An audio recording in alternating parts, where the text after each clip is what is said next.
Joining me now in Canberra to respond to these allegations is the Defence Minister, Stephen Smith. Minister, why did you censor the sections of this report that outline the certain abuse of many young people, as well as the likelihood that the alleged perpetrators may remain in ranking positions in the ADF? Well, a number of things. I received hundreds of complaints or allegations in the aftermath of the ADF Skype issue, which your report indicated. I initiated a process which saw those allegations and more subject to independent review. I received the first phase of advice to me from DLA Piper in October of last year. I released some of that material in, from memory, April of this year. At every step in the process, I've underlined the seriousness of these issues. And at every stage have not, for example, discounted the possibility of a Royal Commission. So I've treated these things very seriously from the first moment. But why did you not release this specific material that we have seen tonight? Well, I released enough material to make the point that these were very serious allegations. These were very concerning matters. They had to be dealt with methodically, assiduously and carefully. And that's what we are doing. But what made you hold back these most serious aspects of the report? Well, more importantly, in the middle of April this year, less than 2 months ago, I received the second phase of DLA Piper's work, which included very many more allegations and updated its report and its advice to me. So I've been working off that report for a couple of months. I don't think that I and the government are too far away from making decisions on this matter and making those decisions public. And also, I don't discount the prospect that further information will be put into the public domain. But by keeping this particular material secret until we FOI'd it, have you given rise to the perception that you're part of a cover-up? Well, absolutely not. And the material that's been provided to the ABC has been done by the independent, impartial, objective, freedom of information decision maker. The material was provided to you in the middle of this month because the FOI decision maker regarded this material as material which the government was considering. And so the ABC didn't get immediate access to those materials. But the materials I released... Why did you not consider this material? I really would like an answer to this question. On what basis did you decide that releasing this material was not in the public interest? Well, for a couple of reasons. Firstly, that I had released into the public domain more than enough material and commentary to make the point that of the hundreds of allegations which I and others had received, that there were in around about 1,000 cases or 1,000 allegations. On the advice I've got, over 700 plausible allegations. I'd made that point repeatedly.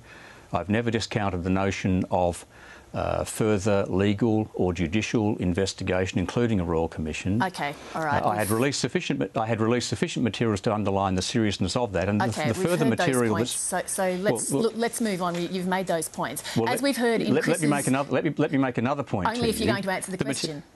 The materials released today simply serve to further underline the seriousness of the matters that I've been dealing with for some considerable time. Okay, let's go to the seriousness. Don't discount that more materials will be released into the future. Okay, let's go to the seriousness of these matters. As we've heard in Chris's story, the report says there's a risk that the perpetrators of this abuse now hold senior and middle management positions within the ADF, as do people who've witnessed abuse and did nothing. You've had that information since last October. Do you know today who those people are?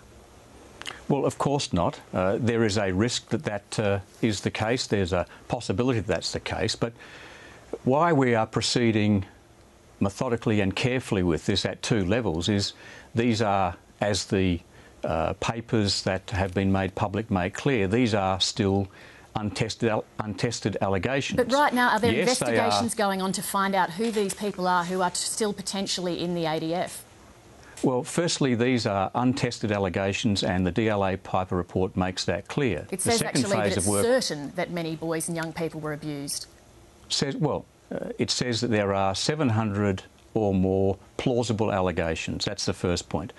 If you want to get down to individual allegations to determine whether people are still in the system who may be the subject of those allegations, you've got to go through a proper fair process, a fair procedure process to enable people against whom allegations have been made to respond to those allegations. So we have not got down to that detail. We have to do two things. Firstly, to respond to the systemic challenges and the cultural challenges that these allegations have thrown up. And secondly, to make sure that what are described as over 700 plausible allegations over a 50-year or more period are dealt with and investigated and assessed. Now, that is complex and complicated. It can't be done overnight, and it can't be done as a job lot. I understand that, but let me put to you that the report notes that if those perpetrators are still in the ADF, they may constitute a continuing risk to the safety and well-being of other ADF personnel, and they may constitute a risk to the reputation and operational effectiveness of the ADF. So every day that goes by is critical, wouldn't you say? Well, and when I released the materials which underline the seriousness of all these allegations, I did it from memory at the same time as the Chief of the Defence Force and the Secretary of the Defence Force released the so-called Pathway to Change document, which sets out the changes needed in Defence's approach to cultural change. You might recall in the aftermath of ADFA, I initiated not just this inquiry with DLA Piper, but a half a dozen cultural inquiries from women in ADFA done by the Sex Discrimination Commission to the use of alcohol and the like. And the Defence response to that, authored by the Chief of the Defence Force and the Secretary of the Defence Force, the Pathway to Change document, acknowledges openly, and I've tabled this in the Parliament, that in the past there has been the turning of a blind eye. In the past, appropriate standards have not been met. In the past, there has been a culture of not reporting. And the Chief of the Defence Force and the Secretary, through that Pathway to Change document, make it crystal clear that that has to change. There's a zero tolerance for inappropriate behaviour and a zero tolerance. If there is a zero tolerance, then why are you, as Minister, not making it an absolute top priority to find out who these people are potentially still in the Defence Force who are the perpetrators of this culture and this abuse? Well, firstly, there are untested allegations which need to be tested. Secondly, what I am doing is to make sure that the government's response to this matter, that Defence's response to this matter does two things.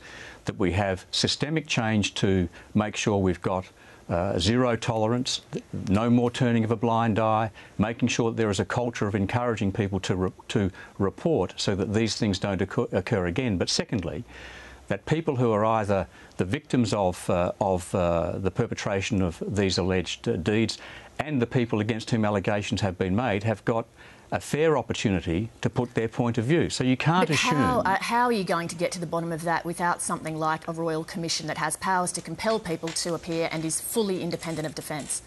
Well, now you are essentially agreeing with the point that I've been trying to make to you for some time during this interview, which is with over 700 so-called plausible allegations not yet tested that span over a 50 to 60-year period, it is not a one-job lot solution. It's complex, it's complicated. I don't discount a Royal Commission. Nothing more could underline the serious way in which my colleagues and I have been dealing with this matter than by me saying from day one, I don't discount a Royal Commission. I'm not talking it up, but that may be the most effective way of dealing with these matters. There are other possibilities as well, which the report outlines and which I encourage the report to make to me in terms of a vast array of possibilities, including further legal work, including a reconciliation panel, including a compensation claim system and the like. But nothing could underline more the seriousness with which we're taking these allegations in a process that I initiated than by me repeatedly refusing to rule out a Royal Commission to deal with this matter. OK, Minister, thank you very much for making the time to speak to us on this tonight. Thanks, Lee. Thanks very much.